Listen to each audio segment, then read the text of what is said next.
Away from Brighton, just your reaction probably to, I suppose in football it's the worst kept secret in the world that City were going to win the title, but just your reaction to maybe how they've gone about it this year, how they've achieved it, how they've played, what they've been like to play against. Well, we've only played them once, and I think we at the time thought it was a bad time to play them. The first game of the season, they'd had a great pre-season, and then probably as the season went on, we perhaps realised it wasn't a bad time to play them before they got into a real rhythm in their game. But I think probably I'll just add on to a lot of what's been said about them already. I think they've been absolutely outstanding.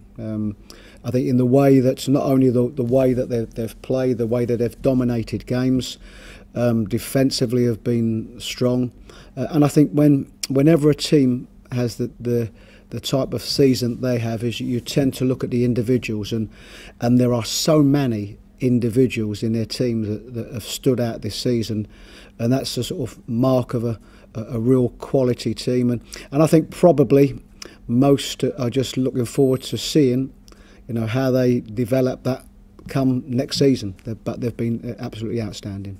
And just in terms of how the bar is always raised season from season from season. But the way they've played, the way they've gone about it, as you just described then, how does that raise the bar for everyone else?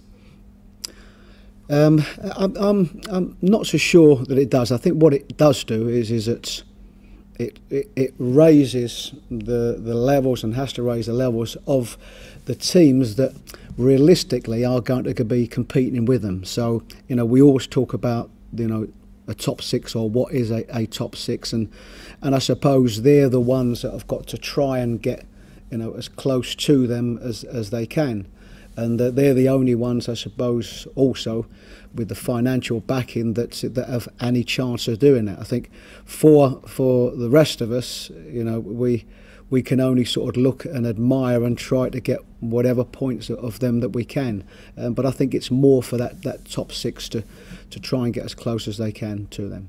And just finally on City, you as a manager and Guardiola as a manager, just your thoughts and impressions on him, what he's brought to the Premier League, what he's brought to the English game, how he's maybe developed as well. Well, what we knew when he came was that he was an outstanding manager and a quality manager and coach. But I think tactically, the way that he's set up his team in a lot of games, he has been able to change.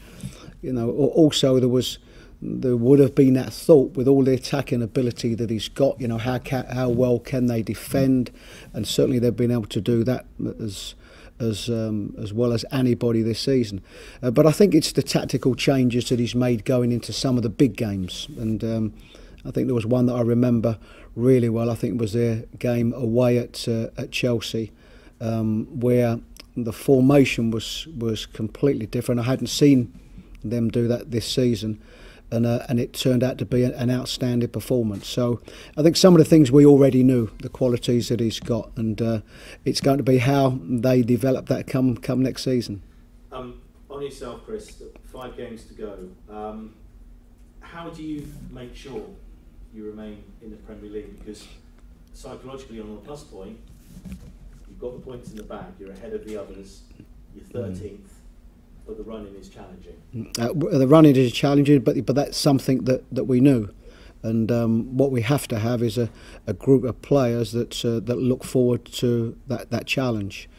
We want it to be in our own hands, and that's always the best way. And I think going into this group of games that we will need to get some points from these games. What we don't want to be doing is continue looking over our shoulder and relying on, you know, other results to go our way. So it's always best if it's in your own hands. They are tough games, but you know, we've also looked at some of the results that we've seen. You know, West Brom yesterday, you know, our result at home against as Arsenal. So I don't think you can afford to go into any game, whether it be against any of the top 6 or any game, with a defeatist attitude. And we need to make sure that we have a team and a group of players that will look forward to playing in every game. In terms of picking up points, how much are you targeting the 2 home games? Because that is an area, it's very easy to say, oh, home form gives you an advantage, but it's very much been an advantage at the Amex for you. How much are you targeting, obviously, Tottenham and then the other home game as well, to get the points? Yeah, I think it's not a question of targeting them games. It's what the facts are. You know, we recently went through 2 home games against Leicester and Huddersfield. And we know that on the balance of a season, you know, there are perhaps better opportunities for it to get points there than at other places. And so yes, you know, we can only go on facts. You know, generally our home form has been very good, but I don't think you can have a defeatist attitude about going away from home and